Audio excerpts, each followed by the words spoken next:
about this Tory Lanez being sentenced for 10 years for shooting Megan the Stallion. We ain't got to spend too much time on it. If you care about it and want to say something, then please do. Free my Free the mic. man Tory Lanez. Free the real, man. Yeah, man, free to do, man. So this is actually, I was going to talk about this on my show tomorrow, but this is interesting. This is all I want to say on it. There are women that I know in my personal friend group that were all on Megan's side and all of that stuff. Today, now saying, "Oh, that's too much time. No, oh, don't give them 10 years. What's going on?" And it to me, I don't even know the word to put it around. It's like people love participating in the gender war, not understanding, not practicing any foresight to understanding that these are real consequences that men usually have to deal with.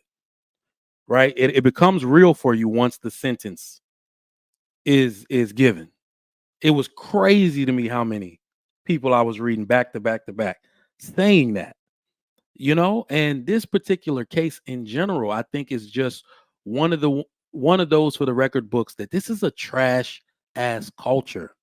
It's all included. It's all relative. It's all a part of trash culture, hoe culture, toxic hip hop culture. Everything together is all becoming too much that you have to see somebody that had so much promise. Literally, the dude is musically next level, dude. Get his just this is a fatal blow to his career, to his family, and now you understand that his family has to go all through all of this, and now you want to be remorseful. It just shows that this is what happens when you participate in it, and we're given too much energy, choosing sides, and all of that type of stuff. This was real from the beginning for me. I knew that he was going to get real consequences like this, right? So I just want people to really understand what they're asking for when you're reposting all these memes, because it's really funny, right? To take the side of a woman for some of y'all against the black man, but at the end of the day, you realize like, oh damn, this don't hurt nobody but us in the long run. But that's all I got. I want to say Stoicism teaches the development of self-control, gentlemen.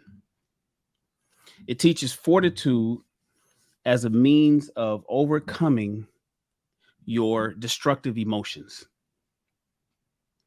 It's important. There's two things that's important. One, be careful who you hang out with. Women particularly. Be careful of the woman that you hang out with. Some women will call the police on you. Next thing you know, you're unalive. Some women will call some other dude that has no self-control or emotional control, and next thing you know, you are unalive.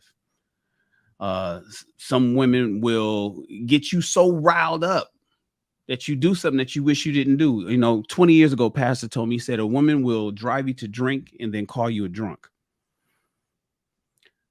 Be careful who you hang out with. That's number one. Number two is practice being as stoic as possible. It is super important. You even see it on some of these panels, how people just go off and boy, they be yelling. You got two screens, two little boxes on a panel on YouTube, arguing with each other, going off on each other, acting like they're going to pull up or something. Or when you come into my city, I'm going to come see, just all out emotion, out of control. Maintain 100%, if possible, control of your emotions at all times. And all you got to do is calm down. Think about what could potentially happen. See, what happens is we get a dose of, and I see it all the time out here in LA, people get a dose of celebrityism. Somehow they get a little bit popular. They get a little bit popping. They got a settlement check somehow, so they want to be the man. And then they go out, and the next thing you know, you really feel invincible. That dopamine hit makes you think that you are untouchable. And don't let it, you have some money in the bank and some bad chicks. And next thing you know, you think that you can do whatever you want to do around whoever you want to do it around. And being in the limelight, as we call it, being on the red carpet, having some sense of celebrityism will cause you to make decisions that are not to your best interest. And I think that's what we kind of saw here. Regardless of how whatever went down in that car with Tory, I wish he wasn't there. I wish that he didn't go back. You know, they came back to pick him up. He was chilling at Kylie's house, and they swung the block to come pick him up. Why didn't he? He should have just stayed in the house. He should have never went to the party. But you get to this point in your career or in your life or in your socioeconomic status that you think you're the man, and then you lose all stoicism. And next thing you know, you're making destructive decisions based on your emotions because you think you something that you're not. And then you add that to hanging around the wrong people, the wrong homies, the wrong influences, the wrong women, the wrong chicks, the wrong mentality type of a woman, but she got a fat ass. And next thing you know, you fucking hemmed up, locked up, or dead. So that's all I want to say about that. Anybody else want to add anything on the story lanes? Yeah, I think it's a tragic situation. I think the fellas spoke very well on it. The only thing I want to say is my issue is that I didn't feel like they proved the case beyond a shadow of a doubt. I felt like there was a chance that the Kelsey girl had something to do with it. It was too ambiguous. The circumstances around her and Megan fighting, I don't feel like that was flushed out well. I just think there was a possibility that even if he had something to do with it, that she did as well. So it just didn't seem like a slam dunk case for me. So that's my issue with it, you know. And of course that that feels like an excessive amount of time for something that doesn't seem like it was, you know, a direct thing. It seems like it was, you know. Anyway, it seems like it was excessive. Yeah, whatever. Yeah, it's kind of make you think, man, and your life can change in a blink of an eye. So just gotta be conscious of what you're putting yourself into, even if you are high off some substance or alcohol. Just gotta be present in the mind at all times because you just never know what situation. I'm pretty sure he didn't think that his life would be that way. He probably thought he would be still releasing albums and being a celebrity. Yeah. Shit, I lost count how long he probably been. How long he been? It's probably been over a year, right? It's been over a year. Yeah, it looked like the whole legal thing has been going on for 3 years. But yeah, his life changed about a year ago. Yep. Yeah. Well, it happened in 2020. He was remanded in custody, I think, in October last year. So almost a year. I mean, still almost a year. I mean, it's becoming a norm now. Nobody's really talking about it. The only time we talk about him is when there's been something comes out that's major with the case. You know, we talked about it for a little bit. He just faded into the black, but he's sitting in that cell suffering.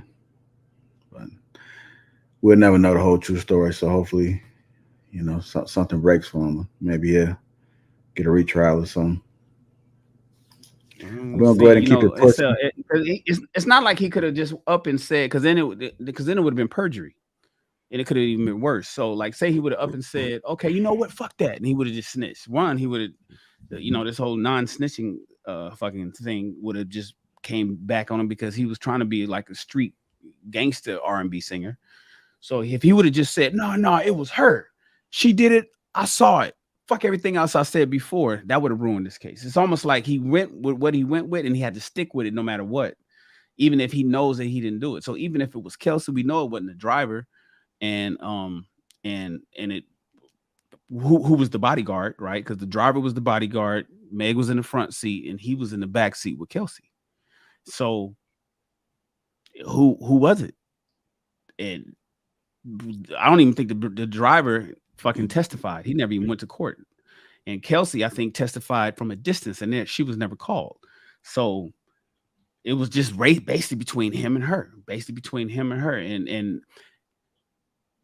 even though it was inconclusive based on the DNA on the weapon itself, that was his point. He was like, yo, it's inconclusive, which is ultimately saying it wasn't me, but that doesn't necessarily mean it wasn't you. It just means that they can't tell who it was. That's what the inconclusive part means. Man, But if he would have just said, "No, fuck that," it was her because she was jealous that I was smashing because he was fucking both of them. You know, he was smashing both chicks, which is crazy to me. Like, come on, bro, chill.